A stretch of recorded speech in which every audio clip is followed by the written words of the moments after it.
Are you aware that due to an unintended consequence, that students at voluntary-run DEIS schools are being put at a disadvantage to students attending other DEIS schools? The consequence is that students, teachers and administrators at voluntary-run secondary schools are having to conduct additional fundraising to pay towards school overheads. This time is taken from educational and pastoral work with the students, creating an educational disadvantage between students at different DEIS schools. Let us remember that students attending DEIS schools are recognised as facing inherent social, economic and educational disadvantage in the first instance. In short, students at two different designated DEIS schools, just a short distance apart, are not getting the same amount of teaching time. But how could this happen? Let us start with DEIS itself. The Delivering Equality of Opportunity in Schools is the Irish Government's programme to counter disadvantage in primary and second level education.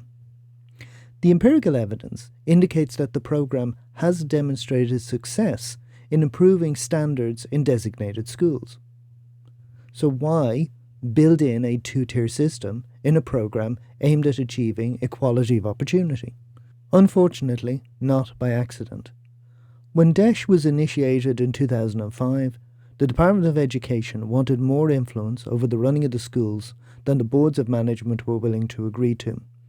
A deal was struck, where all DEIS schools had 100% of teachers' salaries covered, but ETB-run comprehensive and community colleges had 100% of overheads covered, but voluntary-run schools got around 64% of overheads covered. Sounds reasonable. But, of course, the national bodies who negotiated the deal in 2005 are not the ones paying the additional costs. The result? Students, teachers and administrators, as well as parents, doing additional fundraising to keep the lights on.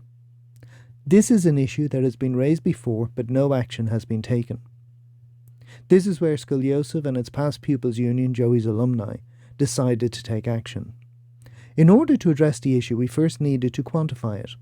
A past pupil and management consultant, Dr. Ken Germain, agreed to quantify the issue and write a report to explain it. So let's start by quantifying the issue. The total number of second-level schools in the country is reported at 723. Of these, 200 are designated as DEIS, or 27.7%. The number of voluntary-run DEIS schools is 50, or 6.9% of the overall total. We estimate that this accounts for around 17,000 students nationally. In order to quantify the financial costs involved, we first examined the school accounts for the past 5 years, identified the specific lines in the budget that, based on the basic information available, was fundraising activities that other fully funded schools didn't have to do. These were examined to eliminate one-off or fundraising for a specific reason, and thus we were able to ascertain the amount per year in additional fundraising and average it out. We further divided by the average number of students in the relevant years and discovered that additional fundraising amounted to €260 per student per year. We then calculated the total amount to address the issue at a national level and came up with a figure of 3.7 million in a full year. Finally, we looked at a reasonable implementation period over 3 years, as can be seen. This is a reasoned and quantified proposal to address a disadvantage falling predominantly on students, teachers and parents in disadvantaged areas. It is important to state what we are not arguing for here. We are not arguing for 100% funding of overheads, just the amount to ensure parity of education for all students in the DEIS programme at second level. We are not making a case for additional funding for voluntary-run schools outside the DEIS programme. This is a DEIS issue and nothing else. This has little to do with the who owns the schools.